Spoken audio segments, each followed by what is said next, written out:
Bonjour, bienvenue pour ce nouvel épisode de la série à chaud. Le film d'aujourd'hui s'appelle Venom, il est sorti le 10 octobre 2018 en France, il est réalisé par Ruben Fleischer et je l'ai vu au cinéma en version originale. Ce sera un épisode un peu plus court que d'habitude parce que j'ai pas trop eu le temps. La preuve c'est qu'aujourd'hui j'enregistre alors que je suis avec ma fille, donc si vous entendez des bruits, des machins et un bébé qui fait ha ha ha derrière, eh ben j'en suis désolé mais c'est comme ça. J'ai pas pu trouver de meilleures conditions, mais bon ce sera pas mortel normalement, ça devrait passer.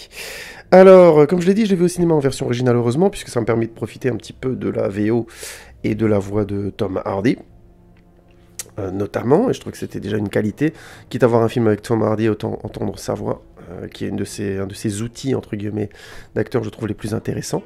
Bref, je ferme la parenthèse, donc voilà, vous voyez, ça commence, on va avoir de la musique de bébé pendant l'enregistrement.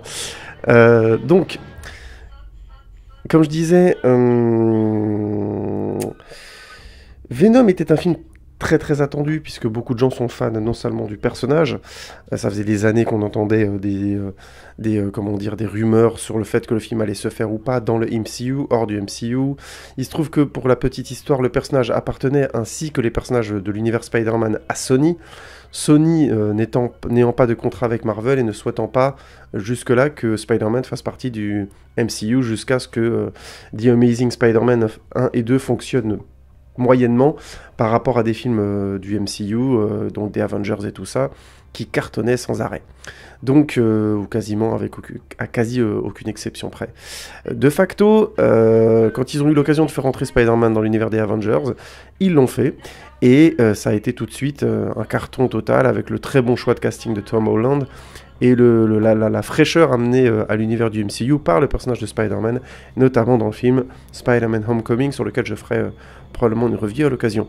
Ce qui fait que, forcément, très vite est revenu au galop la possibilité d'avoir Venom dans l'univers Spider-Man, et donc d'être investi dans un univers où il aurait beaucoup plus de place, la possibilité dans plusieurs films, ce qui a bien sûr fait fantasmer tous les fans, puisque bien sûr, dès qu'un personnage rentre dans le MCU, il a la possibilité d'en faire partie non pas d'un film, mais d'une quinzaine, d'une vingtaine, bref, selon que le public apprécie ou pas, mais aussi selon les idées créatives que Marvel arrive à imposer ou à continuer sur plusieurs films.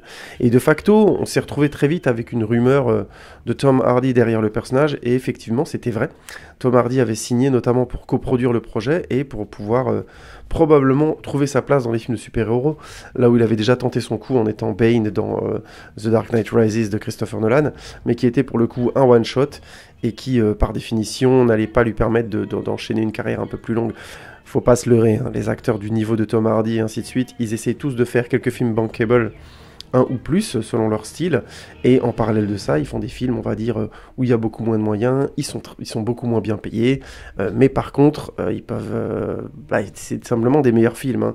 Je vous laisse regarder la filmographie de Tom Hardy. Je sais plus comment s'appelait la série anglaise dans laquelle il avait joué, mais quoi qu'il en soit, pour pouvoir faire cette série et que la série se fasse et qu'il puisse la coproduire notamment, bien sûr il avait fait des sacrifices financiers et sur la série, mais du coup avoir une franchise telle que Venom qui te prend comme personnage principal, comme acteur principal, bah, ça te permet de gagner ta vie très très très très bien et de facto de pouvoir envisager d'investir cet argent sur des projets plus artistiquement périlleux, plus complexes, à la manière de Bronson. Bon, c'est un mauvais exemple parce que c'était au début de sa carrière, mais c'est juste pour vous donner une échelle d'idée de comment la carrière d'un acteur de ce niveau-là se joue à un moment donné. Essayer d'être réellement un acteur frondeur et faire des rôles comme celui dans The Revenant, ainsi de suite, c'est très bien. Bien que sur The Revenant, je pense que le salaire avait dû être correct, vu qu'il y avait Leonardo DiCaprio notamment à la coproduction et qu'il avait insisté pour avoir Tom Hardy comme antagoniste dans le film.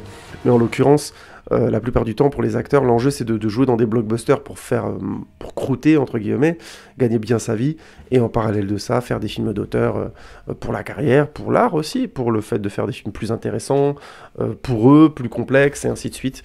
Et si vous voulez regarder la filmographie de Tom Hardy, vous verrez que régulièrement, il fait un petit blockbuster par-ci par-là. Mais c'est toujours mieux d'avoir une place dans une franchise extrêmement bankable comme les films du MCU, ou en l'occurrence un film produit par Sony dans l'univers Spider-Man. Ça vous donne l'occasion de faire 1, 2, voire 3 films si ça marche très bien, et plus si vous arrivez actuellement à investir le MCU. Du coup, Ça explique un peu que le projet est un petit peu stagné pendant un moment, puisque Tom Hardy n'était pas tout à fait disponible pour le tournage, sans compter qu'il y a eu le deuxième gros élément qu'il faut garder à l'esprit, c'est que Sony a grosso modo vendu les droits, je caricature à peine, du personnage de Spider-Man au Marvel. Alors officiellement, ce qu'on dit, c'est que les personnages de Spider-Man appartiennent toujours à Sony et qu'ils peuvent faire un peu ce qu'ils veulent avec l'univers de Spider-Man, donc Venom, Carnage et plein d'autres personnages, Doctor Octopus et toute la bande. Mais en même temps, Sony avait pas réussi à être aussi bankable avec les personnages, avec les films Spider-Man que le Spider-Man de Spider-Man Homecoming. Donc, ils ont tout intérêt à ce que Spider-Man reste très fortement ancré chez Marvel Studios et dans notamment l'univers des Avengers. De facto, officieusement, on sait que maintenant, Kevin Feige, le producteur principal des films du MCU, a clairement les cartes en main pour faire ce qu'il veut, au moins pendant un moment, avec les personnages de Spider-Man, et que Sony sera grosso modo d'accord. Nonobstant, Venom est un projet où on voit encore que Sony veut garder la main mise sur ses productions, puisque c'est Sony qui l'a produit, et de facto a été, j'ai envie de dire, mis en parallèle des productions du MCU pour justement garder la main mise sur la production, essayer de trouver un tant soit peu un enjeu, enfin une production sur laquelle ils auraient la main complète, histoire d'avoir la possibilité d'encaisser le plus d'argent possible si ça cartonne tout seul, et de le faire entrer dans le MCU, ou plutôt de donner à Marvel l'envie de l'introduire dans le MCU par définition. Ce que Marvel va faire très probablement, quel que soit le résultat au box-office du film. Je vous spoil tout de suite, le box-office de Venom est juste phénoménal. A priori, il est même meilleur que les derniers Spider-Man, notamment de Sony. Pas meilleur comme Homecoming, mais meilleur que les Spider-Man de Sony sûrs. Donc autant dire que Marvel va pas réfléchir longtemps à essayer d'introduire Venom d'une manière ou d'une autre dans la prochaine phase du MCU, une fois que Avengers 4 sera terminé. Tout ça pour dire, pour remettre un peu le contexte en place, un acteur motivé pour faire du blé, oui mon cœur, un acteur motivé pour faire du blé, une production hyper motivée de réussir à monter sa propre franchise et d'en récupérer le plus d'argent possible, et en parallèle une autre grosse production qui espère aussi, pour avoir à un moment donné, récupérer un maximum de ses fonds sur la production. Donc tout ça pour dire, le vent était très positif pour que Venom sorte, et vite, et avec un maximum de production de qualité. Nonobstant, ça rajoute un élément très fort qui a très très tôt fait grincer des dents les fans et qui était très inquiétant sur l'adaptation du personnage de Venom. Il se trouve que Venom est un personnage assez hardcore de l'univers Spider-Man et qu'il n'est pas, par définition, un personnage qu'on peut considérer comme accessible pour les enfants si on va jusqu'au bout de son adaptation.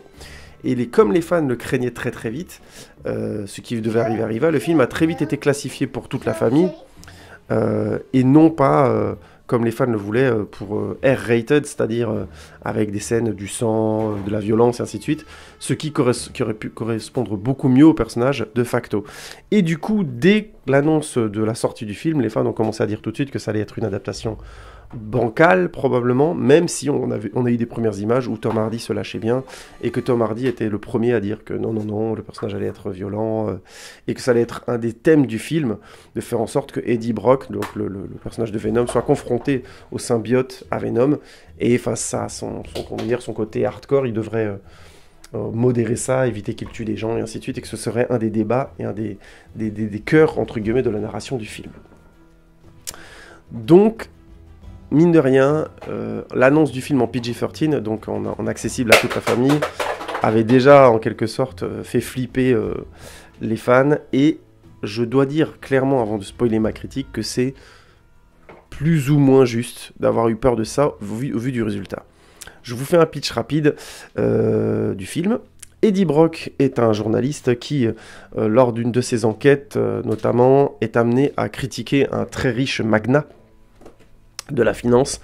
Ce magnat de la finance se permettant ensuite de détruire complètement la carrière de Eddie, le mettant à la rue, créant ainsi un véritable hécatombe dans sa vie, puisque sa compagne Anne le quitte de facto, son chef le vire du journal où il travaillait et du coup il trouve plus de travail et au bout de 6 mois même pas il est à la rue, il est complètement dépassé, il a plus un rond, enfin il est quasiment à la rue et il est en très grande difficulté jusqu'au jour où il retombe sur quelqu'un, une scientifique qui lui dit que le mec, que le docteur Carlton Drake, donc le magnat qui a détruit sa vie, fait effectivement des expériences sur les gens et qu'il faut le dénoncer.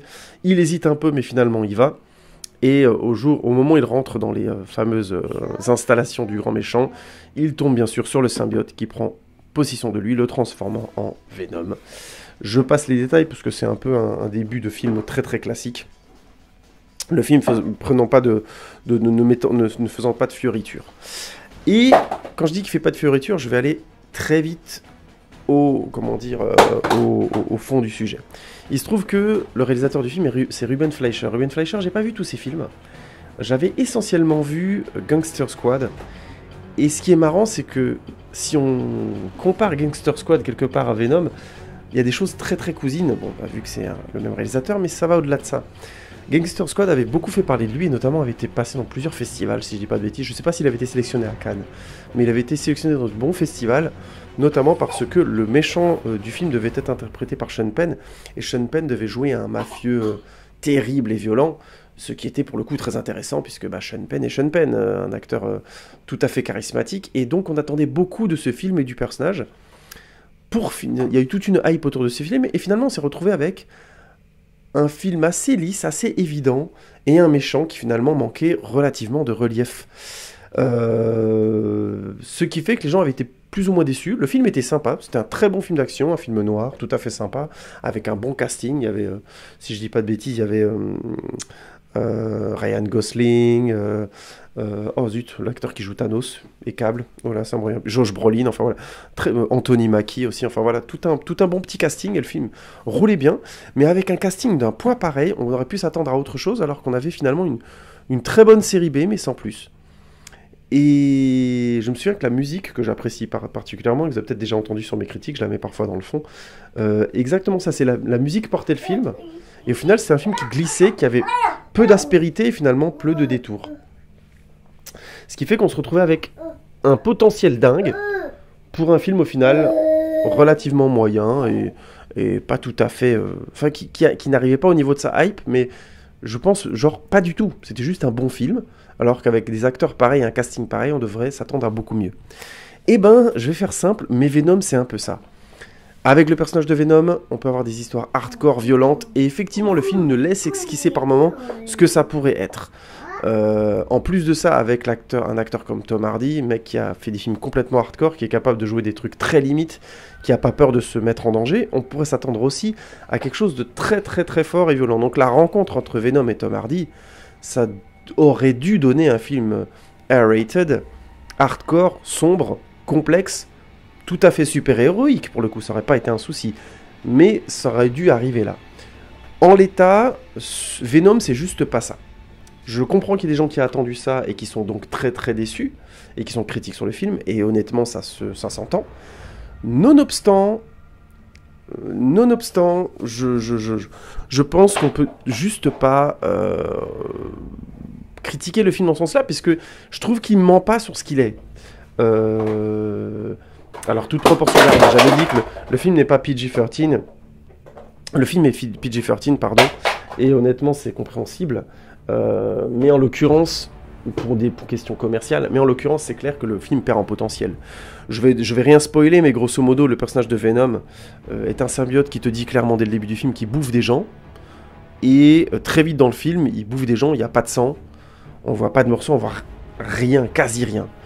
Il y a d'autres moments dans le film où on passe dans un laboratoire où il y a des expérimentations qui sont faites sur les gens et ça les tue, et le film reste très très soft sur ce qu'il montre de ce qu'on pourrait voir dans un laboratoire scientifique qui oserait faire des choses pareilles. Donc tout ça pour dire, oui, le film avait clairement un autre potentiel. Est-ce que au final on se retrouve avec un film qui est en deçà de ce qu'il aurait pu être, et notamment avec ce scénario-là? Absolument. Absolument. Ça, c'est pour les défauts, je pense, les plus flagrants du film. Un autre défaut, je pense qu'on peut dire tout de suite, c'est aussi que le scénario va très vite. J'ai été surpris à quel point, à un moment donné, le personnage de Anne quitte très très vite Eddie. On a à peine le temps de s'attacher à leur couple, et je dis bien, vraiment, on a à peine le temps, que déjà elle part avec fracas, c'est compréhensible, hein. On comprend pourquoi, hein, c'est tout à fait normal, sa réaction est logique, c'est juste que le rythme du film est très rapide. Je me suis vraiment souvenu de la manière dont ça se déroulait dans Gangster Squad, où on n'avait aussi pas le temps de s'attacher au personnage. Alors qu'on avait pourtant Ryan Gosling d'un côté, enfin vous voyez le truc, quoi, le mec qui arrive à être magnétique en disant rien, si on lui laisse le temps d'être à l'image, le temps d'être dans la mise en scène. Et ben là c'est un peu la même chose, on aurait eu autre chose si on avait eu le temps, or on l'a pas.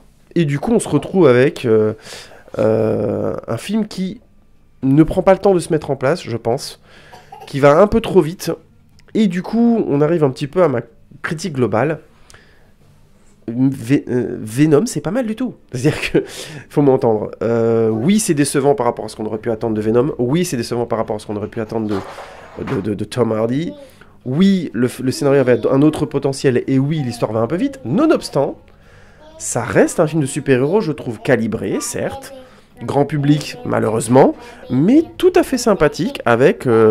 globalement des scènes d'action plutôt spectaculaires, rien de transcendant. Franchement, ça m'est pas spécialement resté en tête, hein. Je trouve qu'il joue pas des masses avec notamment la nature de Venom. C'est ça qui est un petit peu dommage. Mais nonobstant, le film est sympathique, le film se suit bien. Il y a quelques passages comiques qui sont assez surprenants, notamment quand quand Eddie Brock commence à être contaminé par le symbiote. C'est assez intéressant les phases dans une sorte de comique absurde que je trouve, en l'occurrence, Tom Hardy joue très très bien. J'ai vraiment eu aucun souci, je trouvais ça plutôt marrant, pas forcément à se taper sur les cuisses, mais ça m'a bien fait sourire. Et on va dire que toute la confrontation finalement entre le personnage de Eddie, qui est un journaliste un peu loser dans l'histoire, et le personnage de Venom qui est complètement badass et qui veut complètement se lâcher, bah c'est pas si mal en fait. Ça peut pas aller aussi loin que ça devrait aller parce que le film est PG-13 encore une fois, et c'est dommage. Du coup le film il va un peu avec un frein à main, mais on se permet quand même quelques répliques un peu vénères. On a le droit à des moments où Venom dit clairement voilà pourquoi tu te prends la tête avec lui. Je crois que le moment où le film aurait pu fonctionner, et malheureusement le film l'utilise, je trouve mal ou pas assez, c'est le fait que Eddie entend la voix de Venom et que du coup le spectateur l'entend aussi. Ça aurait pu être génial parce qu'on aurait pu avoir des doubles lectures de plein de séquences, ça aurait pu rendre le film complètement fou, quitte à perdre le spectateur, à se demander à un moment donné si Eddie l'écoute ou l'écoute pas, nous mettre du doute, vous voyez. Et en fait il le joue pas des masses, du coup c'est un peu dommage, on a un film qui est un peu trop lisse, même à un endroit où il aurait pu être sympa. Mais, j'insiste, ça reste un film de super-héros tout à fait sympathique, fréquentable. C'est pas le film à voir dernièrement, hein, franchement, faut pas non plus en rajouter. Qu'il ait un succès pareil au box-office, bon bah tant mieux, peut-être qu'ils feront mieux dans la suite, peut-être qu'ils iront un peu plus loin. Mais en l'occurrence, c'est un film fréquentable, quoi. Je pense pas qu'il y ait de quoi, entre guillemets, se flageller en disant que c'est une adaptation aussi mauvaise, entre guillemets, que le Venom de Spider-Man 3, qui pour moi, déjà à l'époque, n'était pas non plus honteuse, hein. C'était pas, là, j'ai revu dernièrement la trilogie. Finalement, les critiques qu'on avait fait sur ce Venom-là, je les entends, parce que Topher Grace est un acteur assez limité, et que, mine de rien, le personnage va pas très très loin. Mais c'était pas non plus minable. Il y a des personnages j'ai envie de dire aux gens qui sont fans de Venom et qui chialent d'aller voir les fans de Elektra et de leur demander s'ils ont déjà eu une adaptation intéressante, série télé comprise. Donc voilà, et pourtant Elektra c'est un personnage sérieusement badass dans la BD et clairement pas PG-13, hein. Donc je ferme la parenthèse, mais c'est pour dire finalement les fans de Venom sont pas si mal logés. Et les fans de Tom Hardy non plus, au final c'est pas si mal ce qu'on a obtenu dans cet univers du MCU. Je pense que on a finalement obtenu un film tout à fait fréquentable. De là à ce que j'ai envie de le voir se confronter à Spider-Man de Tom Holland, oui, parce que je pense qu'il y aura un autre réalisateur, je pense que Kevin Feige fera un meilleur travail de production et du coup on aura quelque chose de beaucoup plus intéressant à se mettre sous la dent, et je serais vraiment curieux de voir Tom Holland, le Spider-Man de Tom Holland, donc ce gamin, entre guillemets, face à un adulte tel que Tom Hardy avec le Venom. Ça, ce serait vraiment passionnant à voir. Rien que pour ça, je suis content que ce Venom existe, parce que ça me rendrait vraiment curieux. C'est possible que ça ne se fasse pas, hein, mais je pense qu'il y a un potentiel là à côté duquel ils vont pas passer. Pour moi, le prochain Spider-Man qui s'appelle Far From Home, c'est très bien. Mais le Spider-Man que j'attends, c'est Spider-Man versus Venom. Je pense maintenant que c'est clair. On a vu pour parler de l'après-film tout de suite, On a eu quelques surprises dans le film, je trouve qu'ils sont un peu dynamitées par le fait que c'est encore une fois PG-13, mais les jeux avec le symbiote nous amènent à penser qu'il y a vraiment de quoi s'amuser dans les MCU avec un univers comme celui-là. Après, voilà, je pense que si je dois conclure, je dirais que c'est un très bon exemple de film dont la hype n'était pas, entre guillemets, méritée, parce que tout simplement, le réalisateur ne sait pas faire des films comme ça. Il sait faire des bonnes séries B, et il a encore fait une bonne série B. Est-ce que c'est le réalisateur qui devrait faire la suite? Non, très honnêtement, je trouve pas que Ruben Fleischer, dans ce que j'ai vu, ne m'a pas prouvé qu'il était capable de faire un film avec un rythme qui se tienne, une intrigue et un déroulement dramatique avec vraiment des hauts, des bas, avec de l'intensité. C'est des films qui ont un encéphalogramme trop plat, entre guillemets, trop médian. C'est dommage, mais honnêtement, je préférerais pas. Par contre, là, on a un petit coup de chance, c'est que le MCU existe, qui propose des choses parfois de qualité, et qu'avec un peu de chance, un Venom dans Spider-Man, ça pourrait devenir très très très fun. En tout cas, moi, j'ai envie de revoir Tom Hardy dans ce rôle, avec un meilleur réalisateur, avec une meilleure production, et ainsi de suite. Donc voilà, je vais pas aller beaucoup plus loin aujourd'hui. Je voulais faire une partie spoiler, mais au final, je pense que c'est pas nécessaire, vous avez compris mon point de vue. Je résume. C'était un film qui méritait pas cette hype-là, un réalisateur qui méritait pas cette hype-là, sans vouloir l'insulter. Clairement, on est passé à côté de ce que pouvait être un film où la rencontre de Venom avec Tom Hardy, c'est clair. Mais en même temps, je vais aussi rajouter un élément rapidement. Le scénario nous pousse vraiment à croire que Ruben Fleischer avait écrit dans un premier temps un scénario R-rated, même si lui s'en défend. Parce qu'au final, le film est très, très, très, très adouci. Il y a plein de moments où ça devrait être très violent, ça devrait être très sanglant, et le film n'y va pas. Et pour tous ceux que j'ai lu ou que j'ai vu dire que le film aurait été pareil, même s'il y avait eu du sang et ainsi de suite, je leur conseille de regarder tout simplement Wolverine, le combat de l'immortel, et Logan. Et de venir me redire ensuite que quand on rajoute du sang et des coupures et ainsi de suite, ça ne rajoute pas un élément fondamental selon le personnage. Je pense tout simplement que ça met les choses d'équerre et que c'est CQFD après ça. Voilà, je pense que c'était un petit épisode un peu court. J'ai pas trop le temps en ce moment, mais je vous remercie beaucoup de votre écoute. N'hésitez pas à tweeter, facebooker, commenter surtout. Dites-moi ce que vous en avez pensé, ça m'intéresse énormément. Ça m'intéresse toujours de revoir ma réflexion sur les films. Elle n'est pas du tout arrêtée, surtout que le film vient de sortir. Il est tout à fait possible que je le revoie, que je change d'avis sur des points importants. Oui, petite parenthèse avant de partir, je trouve que Michelle Williams est très bien dans le film. Ça fait plaisir d'avoir un personnage de femme forte dans un film, même si c'est mal écrit, même si ça va pas très très loin dans le film. Au moins, ça fait plaisir d'avoir un personnage comme ça, et elle le joue très bien. Du coup, ça me plairait aussi de voir un peu ce que ça pourrait donner avec une meilleure écriture derrière, son rapport à Tom Hardy. Bref. Je ne vais pas aller plus loin, je vous remercie beaucoup pour votre écoute. On se retrouve bientôt pour un nouvel épisode de HO. Merci encore les amis. Ciao, ciao, ciao.